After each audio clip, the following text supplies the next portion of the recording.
Since shutting down Pfizer was unthinkable, Pfizer and the feds cut a deal.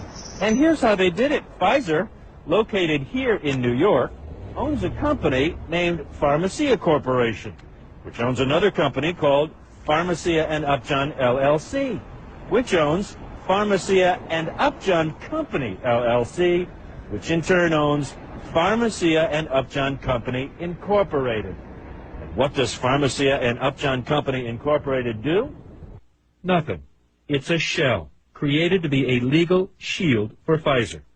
In other words, if Pfizer was at risk of being convicted, the shell company would take the hit.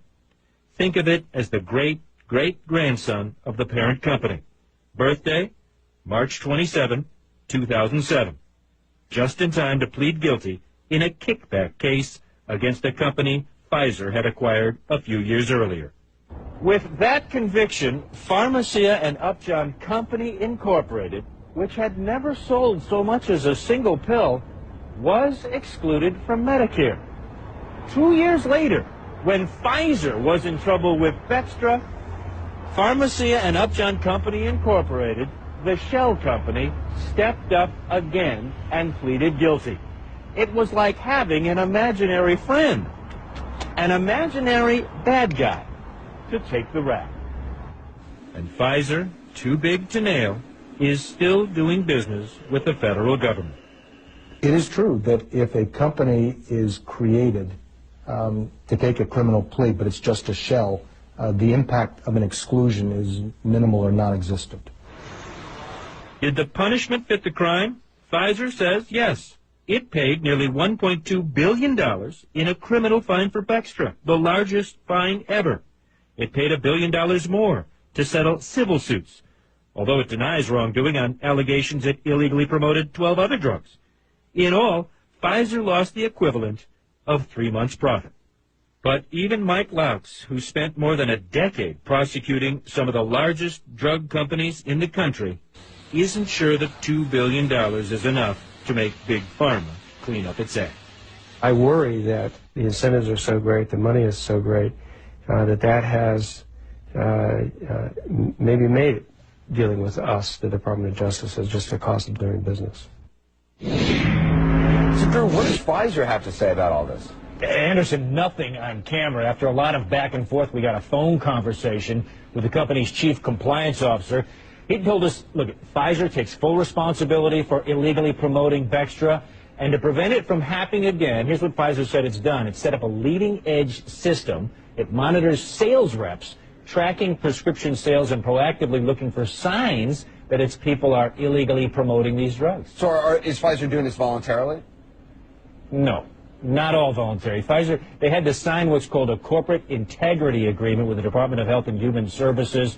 Basically, the executives at Pfizer have to sign on the dotted line to say that their company is going to comply with the law. But, I mean, you look at this thing, and, I mean, if Pfizer is too big to fail, and even the biggest fine in history is just a few months' profit, then what's going to stop it from illegally promoting other drugs? Critics say, Anderson, nothing.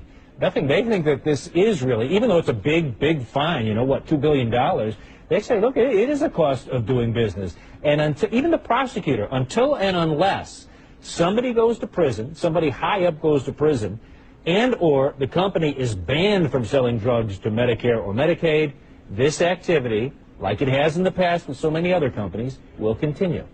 Drew, thanks. Keep in mind. Pfizer received the biggest criminal fine in US history as part of a $2.3 billion settlement with federal prosecutors for mispromoting medicines and for paying kickbacks to compliant doctors. Pfizer pleaded guilty to misbranding the painkiller Bextra by promoting the drug for uses that were not approved by medical regulators.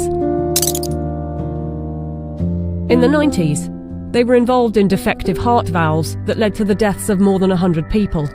The company had deliberately misled regulators about the hazards.